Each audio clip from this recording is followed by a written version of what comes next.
يا أيها الناس اتقوا ربكم الذي خلقكم من نفس واحدة وخلق منها زوجها وبث منهما رجالا كثيرا ونساء واتقوا الله الذي تساءلون به والأرحام إن الله كان عليكم رقيبا. يا أيها الذين آمنوا اتقوا الله وكونوا مع الصادقين. أما بعد، عن حكمة بن رضي الله عنه قال: كان رسول الله صلى الله عليه وسلم مما يكتب أن يقول لأصحابه: أرأيتم الرؤيا ويقص عليه من شاء الله أن يقص. وإنه قال لا باب بهذا إنه أتاني الليلة آتيا وإنهما قالا لي انصرف وإني انطلقت معهما وإنا أتينا على رجل مضطجع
يحفظ القرآن وينام عن الصلاة المكتوبة.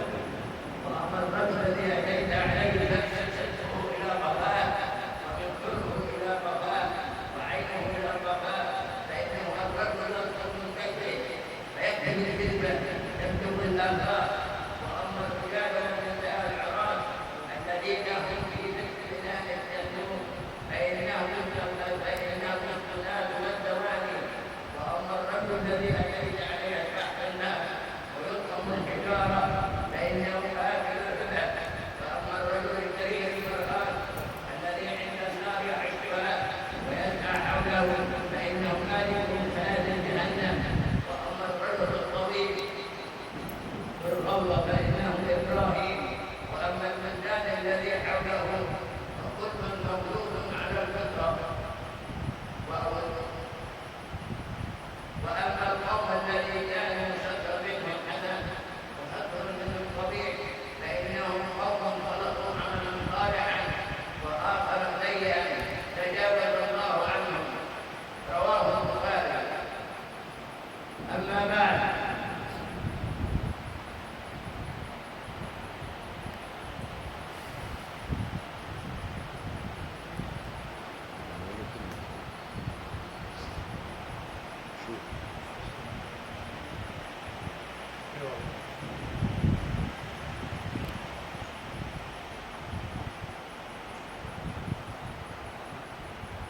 اللهم اهدنا فيمن هديت وعافنا فيمن عافيت وتولنا فيمن توليت وبارك لنا فيما اعطيت وقنا شر ما قضيت فانك تقضي ولا يقضى عليك وانه لا يذل من واليت ولا يعز من عاديت تبارك ربنا وتعاليت. اللهم اني اسالك باني اشهد انك انت الله لا اله الا انت الاحد الصمد الذي لم يلد ولم يولد ولم يكن له كفوا احد. اللهم اغفر لنا تحت ظلك يوم لا ظل الا ظلك واجمعنا على الحوض المورود مع صاحب الشفاعه والعظمى والمقام المحمود واجعل محبته في نفوسنا تفوق محبتنا لاهلنا واهلنا. اللهم انزل الكتاب ومجري السحاب وهادم الاحزاب اهدنا دعائنا وانصرنا عليهم. اللهم انا نجعلك في نحورهم ونعوذ بك من شرورهم. اللهم احصهم عددا واحفظهم بددا ولا تخزي منهم احدا. سبحانك اللهم وبحمدك. اللهم اغفر لنا. اللهم ارحم امهاتنا. اللهم ارحم امهاتنا. اللهم ارحم اباءنا. اللهم اغفر لنا ذنوبنا يا غفور. اللهم ارحمنا يا رحيم يا رحمن يا رحيم. وصلى الله على عبده ونبيه ورسوله محمد وعلى اله. امين امين والحمد لله رب العالمين. ان الله يامر بالعدل والاحسان وايتاء ذي القربى وينهى عن الفحشاء والمنكر والبغي. واقم الصلاه. صلاة العيد ما قالها.